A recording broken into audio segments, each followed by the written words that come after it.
Hey, everybody. Welcome into the back room. I'm Andy Ostroy. We have Bill Kristol back with us today. We'll chat with Bill in just a moment. But first, thanks for tuning in. We appreciate you listening, and we'd love to hear your comments. So email us at backroomandy@gmail.com and or post on our social media, and we'll read some feedback next time. And if you like the podcast, please rate and review and follow or subscribe, and to be notified every time we post a new episode. So, for 3 decades, Bill Kristol has been a leading participant in American political debates and a widely respected analyst of American political developments. He served in senior positions in the Ronald Reagan and George H.W. Bush administrations and as a professor at the University of Pennsylvania and Harvard University. He is the founding director of Defending Democracy Together, an organization dedicated to defending America's liberal democratic norms, principles, and institutions, focusing on issues ranging from American foreign policy to the future of the Republican Party and the meaning of American conservatism. Bill is editor-at-large of the Bulwark, frequently appears on all the major television talk shows, and also is the host of the highly regarded video series and podcast, Conversations with Bill Kristol. Bill, welcome back into the back room. Thanks, Andy. Good to be with you again. So let's start off with this war in Iran. It's just about 3 weeks old now. Give me, from your perspective, the good, the bad, and the ugly. Well, let's begin with the bad and the ugly. That's a little easier in this case. Look, I mean, I'm a hawk on Iran. I always have been. I think the regime is really terrible, and it would be a great service to the people of Iran, but really to the region and to the world if we could help the Iranian people, do more to help them. And I've urged doing a lot to help them over the years, effectuate regime change there. It's a term no one has to use regime change anymore, but this is a case where it would be a good thing. And on the nuclear side, I don't think the use of force is crazy to try to make sure that this regime doesn't get nuclear weapons. Having said that, this was a war that he had no authorization for. He could have gotten authorization from Congress, didn't explain. The goals changed every day or two as he tried to explain it. Once we launched the war, we didn't consult any allies. I mean, you couldn't have done it worse, almost, I want to say, in terms of this war. And he's paid the price. And unfortunately, we've paid the price, too, in the sense that he hadn't thought it through. We've killed a lot of people and destroyed a lot of Iranian missiles and maybe some nuclear capabilities. That's not a bad thing necessarily. But sent the region into turmoil, sent oil prices, energy prices skyrocketing, done a lot of damage, I think, to our alliances by having people who depend on oil from the Middle East, like Japan, not even feel that they've been, not having been consulted. Europe is looking at us like, what you did this without even talking to us? Think of the previous Middle East wars. I was in government for one of them way back in 91, and then the Bush war. We didn't get all the Europeans on board for those 2 wars or for others, but we certainly tried, and we certainly consulted with them, and they certainly felt like, okay, we don't agree. The French and Germans didn't participate in the Iraq war, but they also felt like, we had made our case. We listened to their case. They didn't choose to participate. It wasn't a permanent rupture in the alliance, which is really what you have now. A total lack of trust, I think, in Trump. And then the incompetence of the way he ran the war, no planning for the Strait of Hormuz. Yesterday, early this morning, Monday morning, he seems to be signaling kind of retreat and de facto kind of deal, if he can get it, with Iran, which is the least bad, I think, of the options that now face him and face us. So I hope, honestly, he does go in that direction. But a pretty humiliating, I think, outcome for Trump. Not good for the world. I mean, the energy damage, the economic damage doesn't go away. The lack of confidence in Trump doesn't go away. And in the U.S., therefore, for the next 3 years, really, right? Iran's victory in showing it can close the Strait of Hormuz and, in effect, not let us prevail and intimidate its neighbors. That lesson doesn't go away. So pretty bad. I mean, I don't really know what good there is. Well, the good is that we in Israel destroyed some Iranian capabilities that could have been used at some point to attack their neighbors and conceivably down the road, I suppose, us, and make them more of a force for instability in the Middle East. But again, just such a, I mean, it really, it's one thing to have a president who's irresponsible, childish, impetuous, megalomaniacal, doing things at home. It can be very bad. Some of it's very dangerous, as you know, for our democracy. But a lot of it is also, you feel like, okay, we'll get past it, right? It's horrible, so many of the things he does. But destabilizing the Middle East, that's that's a serious thing, and I hope the effects are somewhat limited. But I think it's been a bad moment for the U.S. for Trump, and therefore for the U.S. But it is his war. I just come back to that. I'm sorry I've gone on so long. I mean, just the degree to which he got no one on board first means this is his baby, and if it turns out badly, as I'm afraid it is, even if not quite as badly as it might, let's hope, but for the country, but I think people will hold him to account for this, I think. How would that actually happen? What would that look like? Because we know that Donald Trump, whenever he gets bored with something, can just claim victory. I mean, he's been saying we won since the second day. So, and then, like you mentioned, the walk back of his big 48-hour threat to blow up the power plants if Iran, who lost the war, surrendered and has had their entire military obliterated, but yet somehow still manages to keep the Strait of Hormuz closed. So if Iran didn't open up the Strait, they were going to bomb. So he walks that back because he woke up like everybody else who follows the markets and it's like, oh shit, the market's going to tank again today. And he felt it was time. There's got to be some kind of off ramp. But at the same time, he's saying we had great discussions with Iran, and Iran is like, screw you. We don't know what you're talking about. Like, so can we even believe him when he says what he said this morning? I don't think we can believe him. I think we can believe that he's pretty sensitive to the markets and to gas prices and the politics of it. And I think both the economics and politics of this war were going south in a big way. And hopefully he's rational enough, honestly, to react to that. It's sort of like this is like the taco with the tariffs. I mean, it's not that he's changed his mind about anything, but at some point he does not want to sort of go down on that ship. I hope that's the case here. Now, with the loss of trust, both domestically in terms of him just making things up, but I also say internationally is very serious. Again, people exaggerate, people spin.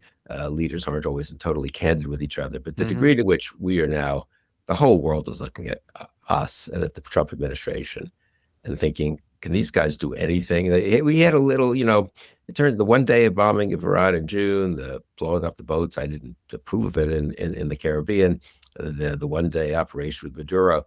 Again, whatever one thinks of the justice or merits of those, or even the importance of them, it seems sort of competent. I talked to a lot of people who were like me, kind of never Trumpers, who said, "Well, that's just we still seem to have a military that can do stuff," and it's sort of reassuring that it's not it's not just total madness and craziness. And I take that point about those operations, and I still think the military seems to be functioning as they in an oppressive way, but the degree to which the entire foreign policy apparatus isn't. I mean, he's going to be president for 3 more years. So this is your point. I mean, what do we do about this?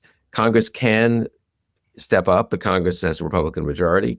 I think maybe could this finally shake some of them and say, we can't just give them this unconstrained power. The Republicans literally blocked a war powers resolution, Right. except for votes on this, right? I mean, they literally said, as Donald Trump launched a major war in the Middle East, then started to bring Marines there with a very real prospect, which hasn't gone away, of course, entirely, of ground troops. I hope he's turned away from that and averted that, but they're still going there, and he could get angry, I suppose, if Iran does something, and try to land ground troops on Carg Island or on the shores of the Strait, which I think would be crazy. But so that hasn't gone away.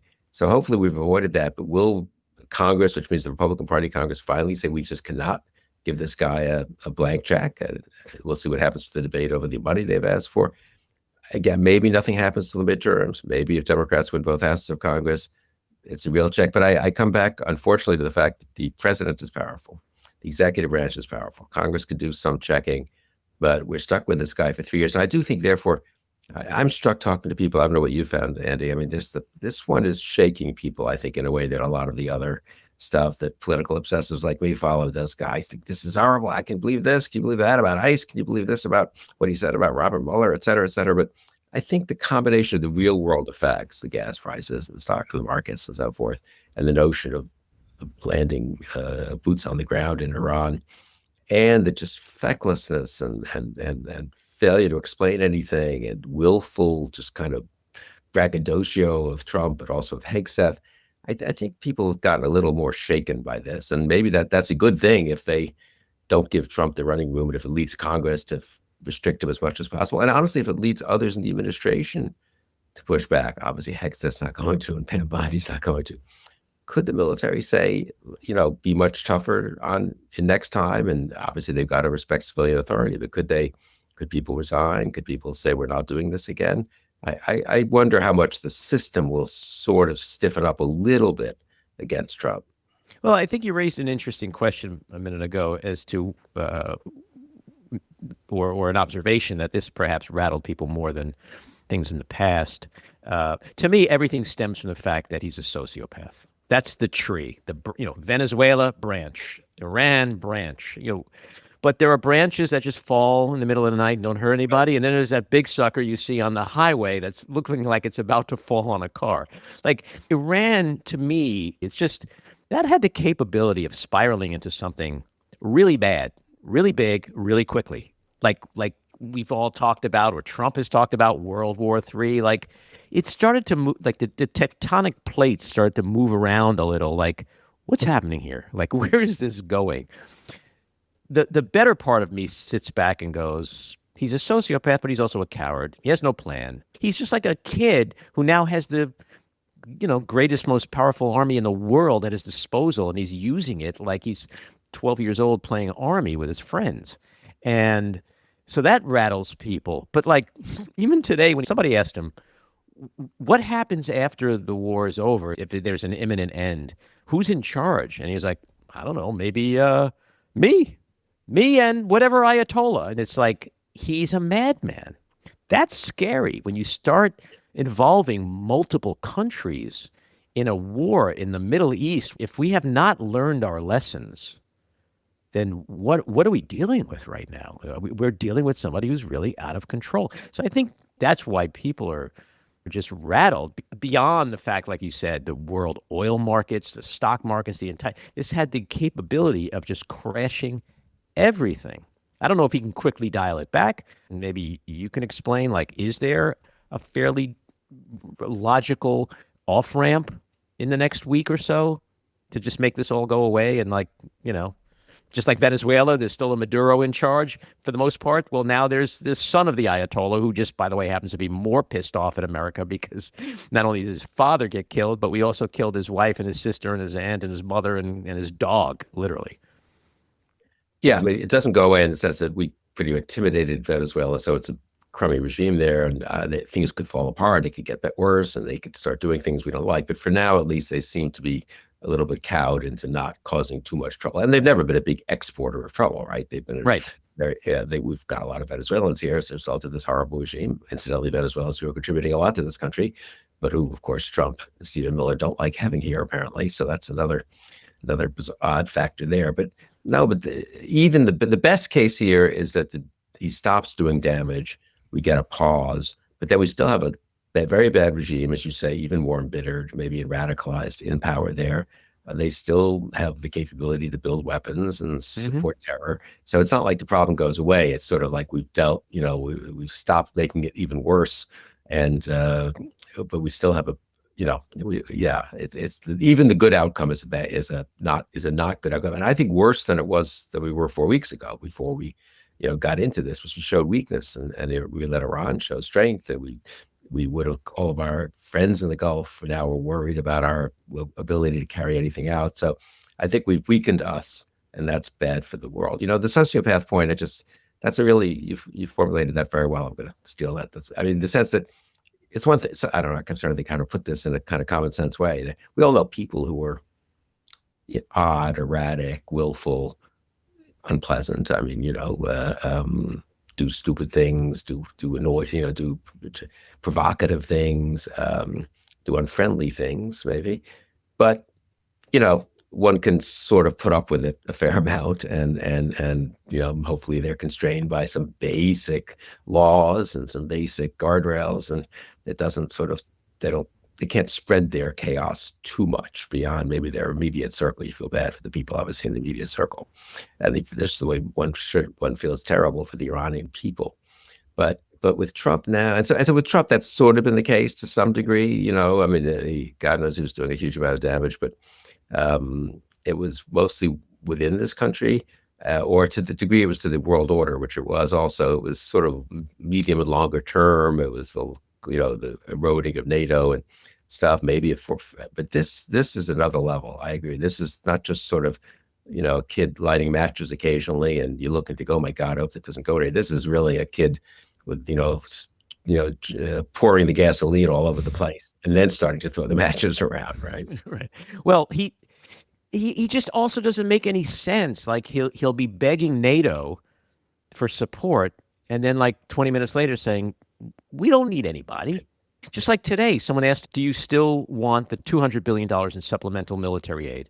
And he sort of had a smirk and he goes, why not? Can't hurt. And I'm like, if you're Congress, like, is that the urgent justification you're looking to hear? The Congress has allocated how much? Like $1.5 trillion for the Defense Department budget. Now they're asking for $200 billion more, and he's making it seem like he doesn't even need it. So we're dealing with somebody who is just completely irrational. And you mentioned the trust factor before with our overseas partners. How could they have any trust in us ever again? Certainly while he's president. But even when he's gone, there has to be some measure of contemplation by our allies who say, wow, America is no longer that rock. At any moment, some lunatic can take power, and the system that we thought was, that their founding fathers established to protect against this kind of rogue president is meaningless. Yeah, no, that's the huge damage, and that's very hard to fix. And I honestly don't, even if you and I agreed on who the best president in 2029 would be, and he or she became president and had majorities in Congress and a wonderful cabinet, very hard to fix this, certainly quickly. And some of the damage will last for a long time. So I hope we've limited the damage with this particular excursion, as Trump called it, beyond irresponsibly. Obviously, Americans have died, and many people have died, and much damage has been done. But hopefully, that damage has been somewhat limited. People don't, and I very much agree with your sense too. That people haven't fully. Well, one thing to watch is you mentioned the $200 billion. I come back. So much this has been all of it's been enabled almost by the Republican Party.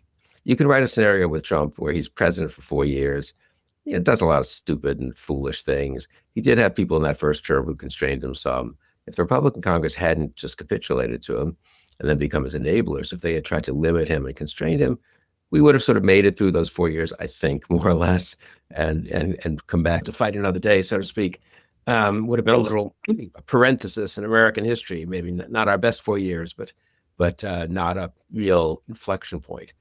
Once he did January 6th, and the Republican Party defended him just a week later, and that he seized control of the party again, or kept control of the party, steamrolled all the opposition, got the nomination, won the election again. Yeah, how does anyone the amount of damage he's doing in the second term is way beyond anything in the first term. And B, as you say, foreign partners can't it's irresponsible for them to assume this could never happen again. Yeah. And again, it's hard to put these, get these guardrails back in place to restore. How do you fix the Justice Department that Pam Bondi and these people have been running for 4 years? What do you do with ICE? What do you inherit that in 2029? So I don't know. I mean, I am the $200 billion defense thing will be an interesting little test for Congress. Will there be some sense of, wait a second, we can't just appropriate this money? Will there be a sense on TSA that apparently Senator Thune, the majority leader, was willing to cut a deal with Schumer where they would just fund everything but ICE in the defense, in the DHS, and he said no budget? And Thune thought that was reasonable. He'll go ahead and try to get the additional funds for ICE in the reconciliation bill, which would be a partisan vote, only needs 50 plus 1 votes. And Trump killed it. Now, does some Republicans say, wait a second, what these lies at the airport, we're going to be blamed for these now? Democrats need to really, in my opinion, it's in their partisan interest, but they would do the country a service by hammering Trump, both on the war and on TSA and on ICE. The citizens of Minneapolis have done a huge service. Yeah. It's on ICE and showing what resistance means. But it really is important for the country's sake to bring home how unbelievably irresponsible Trump. Well, that's the key right there, is that I just don't think he gives a shit about what's in the best interest of the country. Because if he did, then he wouldn't be holding America and TSA agents hostage in order to get the SAVE Act passed. I mean, he literally says the quiet parts out loud. He's like, I told him don't do anything until we get the SAVE Act. And so this is all about partisan politics. It's all about the election and disenfranchising voters. But you mentioned before, I think you alluded to his Truth Social post with Robert Mueller. This is what we're dealing with. And I always say to myself, it's like, as awful a human being as I think he is, he somehow has a knack for finding a new bottom. Like, you'd be like, there's nothing that guy can do to make think, he just did it. He just did it and said, I'm glad Robert Mueller's dead. That's why I say he's a sociopath. That's why we're in Iran. That's why we went to Venezuela. That's why people got shot in the face and in the back in Minneapolis. That's why we have ICE agents at airports instead of having a TSA funding bill. Like, because that's what gets this guy juiced, his own. I mean, you really have to go to a place. Like, my favorite conversations on this podcast are with Mary Trump for two obvious reasons. Because she knows him probably better than anyone else, and she's a clinical psychologist. So you actually get into the weeds of mental acuity and dementia and sociopathy. And it's unbelievable. It's truly unbelievable, because that's the thing we all have to sit down and accept every day. We have a sociopath in the Oval Office. What is he going to do? What's he going to do tomorrow?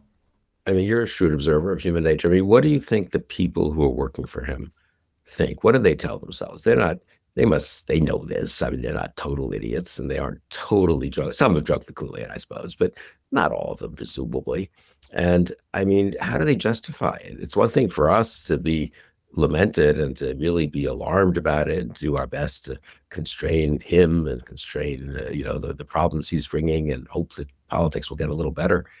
But how do you work for that? I honestly, at one point, the first term, I knew people who were in that administration. And sometimes they would come to me if they were younger, especially, and ask advice. They go in, and I said, it depends a lot what you'd be asked to do. But I was not against going in if you thought you could help the country. If you could stop him from getting us into stupid wars, go work for Jim Mattis at Defense. Go work at the NSC. Go, try to work at Treasury and try to keep the economy on path. It is our country, after all. Second term, I had no such confidence, and no one asked my advice at this point who was thinking of going in. I was too obviously identified as Never Trump and all that. But there are people in there, and I mean, I don't know. Some of them are, obviously, or many are career people, and I don't blame them. They've got their jobs. I don't blame the military. Though even they, I've talked to a lot of fair number of military active duty and retired, and they're having real crises of conscience. It's tough for them. But leaving them aside, how do those people in the cabinet? I guess they've just made their deal with the devil. But I mean, yeah. Well, take Scott Bessent, for example. Yeah, this guy has he's done a 180 in terms of integrity, principle, anything he's believed in. Why? Lindsey Graham. The members of Congress, who, after all, are elected like Graham on their own right, they precede Trump. It's best that, okay, he owes Trump everything he would. That's everything. He's already a billionaire, I guess, but he owes Trump his cabinet stature. So I guess you can explain it that way. I don't know. When I see him on TV, I mean, I think he sounds like a Muppet. He sounds like a Muppet. But when he no, like, so and it's like, what are you talking about? So like, condescending and yeah. But does he believe that crap? That's what do you? I don't know. I mean, so the Mueller thing, which really was so appalling, and Bessent, I assume, knows that. Maybe he doesn't. I don't know. I don't know Bessent at all, but maybe he just thinks that's just life. You just trash someone who volunteered for Vietnam and served his country really admirably for decades. You just trash him when he dies, and that's kind of. But Bessent's explanation was, well, you got to understand, it's been very tough for Donald Trump and his family. What he was, so you want him dead? I thought that would be the follow-up question. What part of his family was it so tough for? Is it the family makes it sound like he's a guy with 9-year-old and 6-year-old kids? And Barron was in his room crying every night. Something bad has happened, and you got to understand it. It drove him a little bit off the deep end. But I mean, really, is it Donald Trump Jr. and Eric Trump and Ivanka? They've suffered a lot. You can see as they as the corruption just goes totally out of control. So Bessent, I mean, the talking points are so idiotic that he resorts to. You do wonder what he believes. But again, these members of the House and the Senate who are elected in their own right, who should have some stature and pride enough to stand up to. We're not talking, profiles and courage, those rare moments when someone steps up in a kind of, John F. Kennedy kind of thing in the book. But I'm just talking a normal sense of self-respect. I mean, really, just a modicum of self-respect to go along with this is really, I don't know. How do you explain it? I've had Anthony Scaramucci on this podcast many times. And the first time I had him on, he said something to me which I think, at least from my vantage point, explains a lot of this.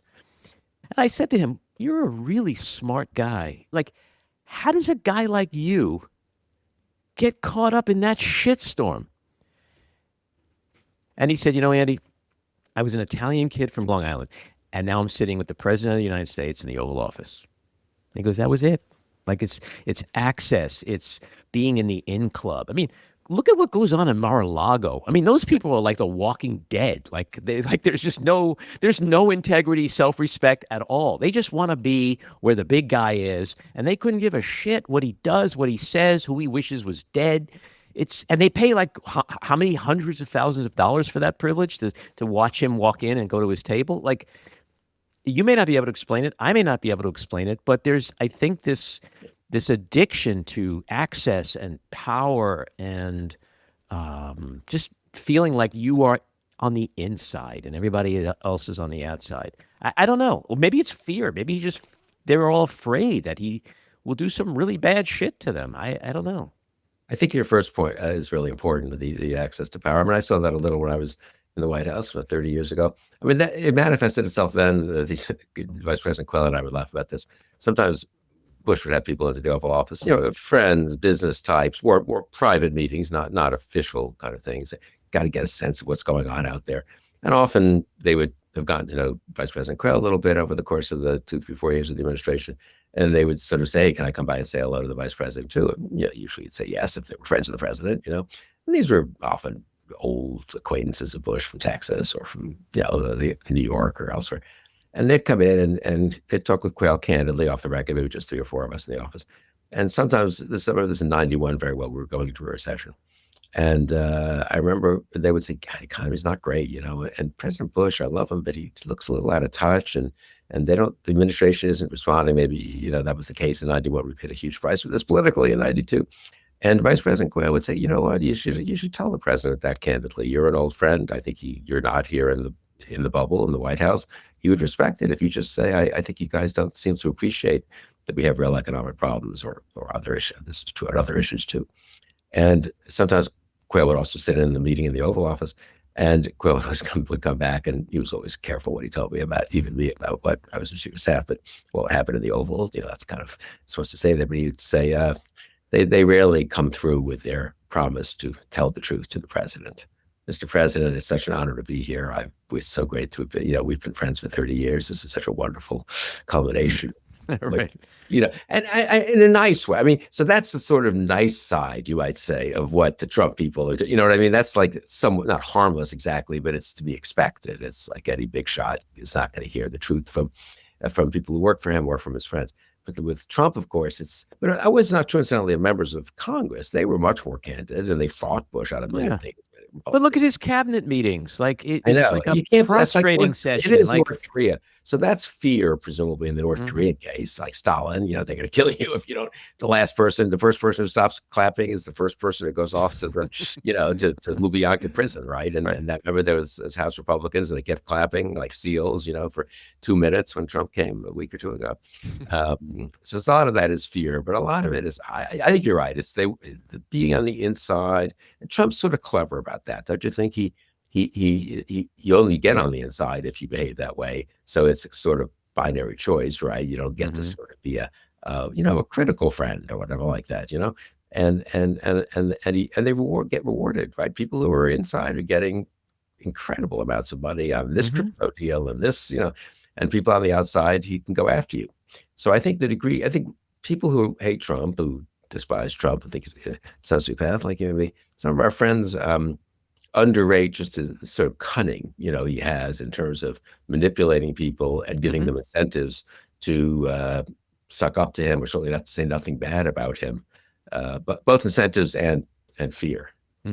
So let me ask you, like, from a strategic standpoint, because to me, there's 3 elements to the Iran, I'll call it war, because that's what it is. It's not an excursion. If anything, it's an incursion. No one seems to want to be able to explain that to him. So you have Trump and his perhaps obvious desire at some point, maybe now, to have his off-ramp. You have Israel, which, according to Tulsi Gabbard last week in her hearing, She said Israel's goals and the United States goals are not aligned. They're not the same. And then you have Iran, which has a say in whether or not the war ends, and they've got those, cool little drones that could do a lot of damage in the Strait.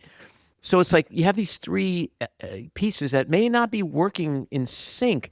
And that's when I look at it and go like, yeah, he may want to end this thing soon, but can it be ended unilaterally by him?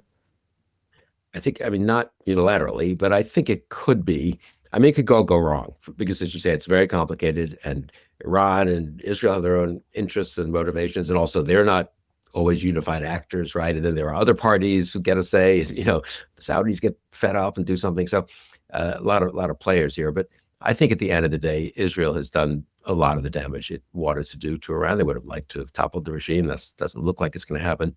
So I think if Trump says to Israel, look, it's over, just as he did in June, I think Israel goes along. I have no knowledge about this. And, who knows what that BB-Trump relationship is really like. But I think American presidents have shown the ability to constrain Israel when they really. But this is an interesting subject because Israel has accomplished a lot of what they wanted. And then who wears the pants in that relationship? There's a lot of speculation. Marco Rubio initially said this thing started because we thought it. Yeah, well, I mean, Bibi, clearly Netanyahu persuaded Trump that this was a very good idea and the right time to do it. And that was the ridiculous thing Rubio was trying to say, when there was an imminent threat. It's perfectly obvious there was no imminent threat to the United States of America from Iran, which had been pulverized 8 or 9 months before anyway, and which anyway was not a threat to us. It was a threat to our allies and to the region, which is a legitimate thing for us to be concerned about. The imminent threat thing was ludicrous. So I don't think it was an imminent threat to Israel, incidentally, at this point. But Israel wanted to do a lot of damage to the regime for, understandable reasons, given their history with Iran. They've done it. So I think Israel is willing probably to let it go. Now, Israel's probably not willing to say, or at least to say and believe, that they're vowing not to do anything 6 months or 18 months from now. But I think from Trump's point of view, we know cross that bridge when you get to it. Iran, it's just hard for me to tell. On the one hand, they have shown real strength in the sense of just putting up with an unbelievable, a lot of destruction, and being able, more than a lot of people here expected, to fight back effectively, and of course closing the Strait. I think they've made their point about the Strait. They have gotten just pummeled, and they are getting pummeled. And I've got to think they may decide, you know what, let's get 6 months or 18 months here. We can rebuild some things. We can make sure we've got power, control here at home. The next generation has got to take over from the dozens of people who got killed at the very top. And so I think you could argue that if things fit together, the puzzle pieces kind of could awkwardly hold together here for a year or 2 or 3.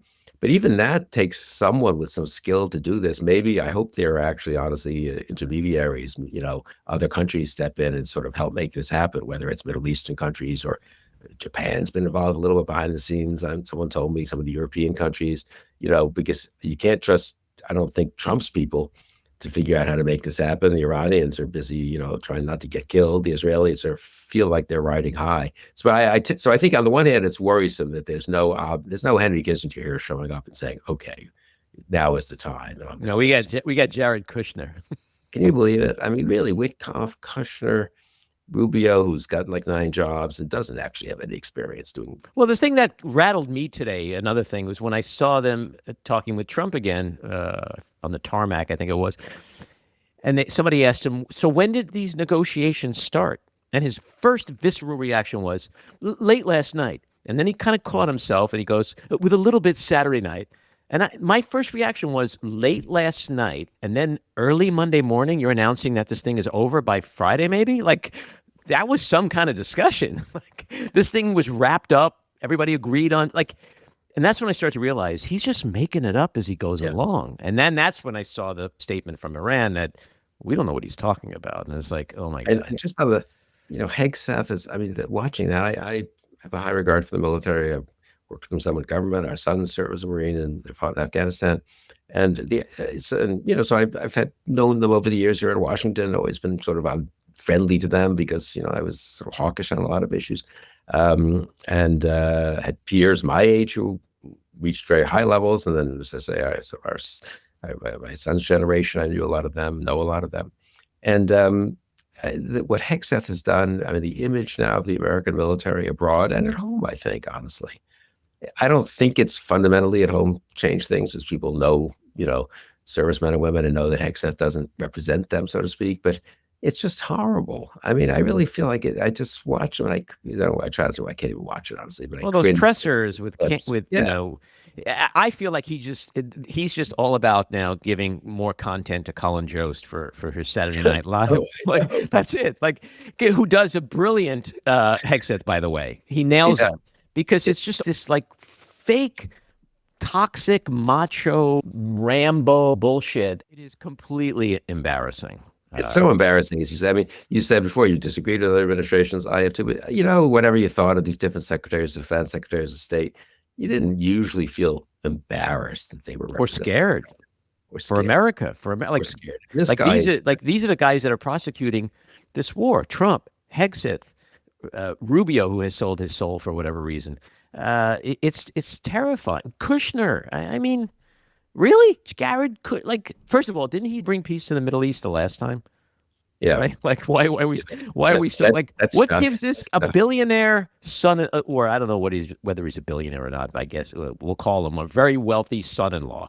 That's who's negotiating the end to the Iran war. Like, besides being son-in-law, what other credentials does he have? Well, he's negotiating, and while he's cutting deals, personal deals with crypto firms at the same time, and with the UAE at the same time, right? I mean, it is just a level of corruption and sleaze and just irresponsibility. Incompetence. We are a very strong country, and we've had a lot of not very competent people and somewhat irresponsible people and somewhat willful people and a few crooks, I don't know, but this is really testing the system. I say that seriously. I mean, this is the point you're making. It's not just that he's a sociopath and he's surrounded by enablers, and the system is being very seriously tested both at home and abroad.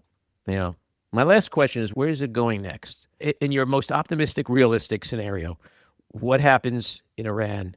And does he just close that up and claim victory and move on to Cuba and do the same thing? Is it conceivable that he or people around him would learn a bit of a lesson that these things aren't as easy as he thought, and that he should have quit while he was ahead, he